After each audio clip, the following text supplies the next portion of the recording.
हमारे साथ बात करने के सुधांशु त्रिवेदी जी। सुधांशु जी, बंगाल में लगातार हिंसा जारी है, चूंकि पंचायत चुनाव चल रहे हैं और देखने को मिल रहा है कल रात से ही कई हत्याएं हो चुकी हैं, कई कार्यकर्ताओं के आपके मर्डर हो गए और टीएमसी के भी बहुत सारे लोग जख्मी हैं। बहुत दुख की बात है कि न्यायालय की टिप्पणी, चुनाव आयोग की सख्ती और केंद्रीय सुरक्षा बलों की मौजूदगी के बाद भी जो कुछ हो रहा है, ये दर्शाता है कि पश्चिम बंगाल की सरकार के संरक्षण में अपराधियों के हौसले इतने बुलंद हैं कि वो हमारे कार्यकर्ताओं की इस ढंग की दुखद और दुर्दांत हत्या कर रहे हैं।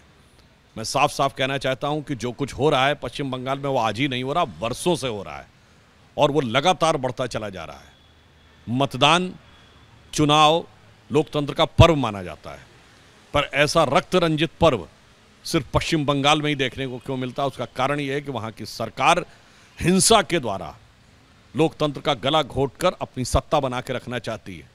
इसलिए मैं साफ कहना चाहता हूं कि इस कृत्य के लिए अपराध पश्चिम बंगाल की सरकार का सिद्ध होता है और मैं चुनाव आयोग से यह अनुरोध करना चाहता हूं कि वो इस घटना के ऊपर पूरी नजर रखे और अपने संविधान प्रदत्त अधिकारों के द्वारा प्रभावी कार्रवाई सुनिश्चित करे।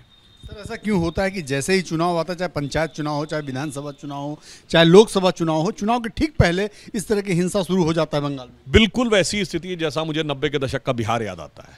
चुनाव के दौरान, चुनाव की प्रक्रिया के समय उसी प्रकार की हिंसा, उसी प्रकार अपराधियों का बढ़ा हुआ मनोबल, और आज वही बंगाल में नजर आता है। और अधिक दुख यह है कि पहले कम्युनिस्ट और अब ममता बनर्जी की तृणमूल कांग्रेस की सरकार आने के बाद पश्चिम बंगाल, जो पूरे देश में ही नहीं संपूर्ण विश्व में कला संस्कृति का केंद्र के रूप में माना जाता था, आज वो राजनीतिक हत्याओं और राजनीतिक हिंसा के केंद्र के रूप में उभर के सामने आया। मुझे लगता है बंगाल की छवि, बंगाल की गरिमा और बंगाल की जनता के साथ इससे बड़ा अन्याय नहीं हो सकता। सर, एक अंतिम सवाल, क्या आपको लगता है कि सेंट्रल गवर्नमेंट को इस पर इंटरवीन करना चाहिए?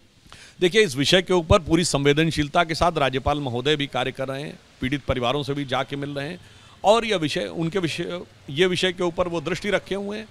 मुझे लगता है उससे पहले अधिक आवश्यक है कि पश्चिम बंगाल की सरकार अपने नैतिक और संवैधानिक दायित्व को समझे और ईमानदारी से उसका निर्वहन करे। बात करने के लिए सुधांशु त्रिवेदी जी थे, साफ तौर पर कह रहे हैं कि पश्चिम बंगाल की सरकार लॉ एंड ऑर्डर मेंटेन करने में फेल हुई है और चुनाव आयोग, राज्यपाल ने नज़र बना रखी।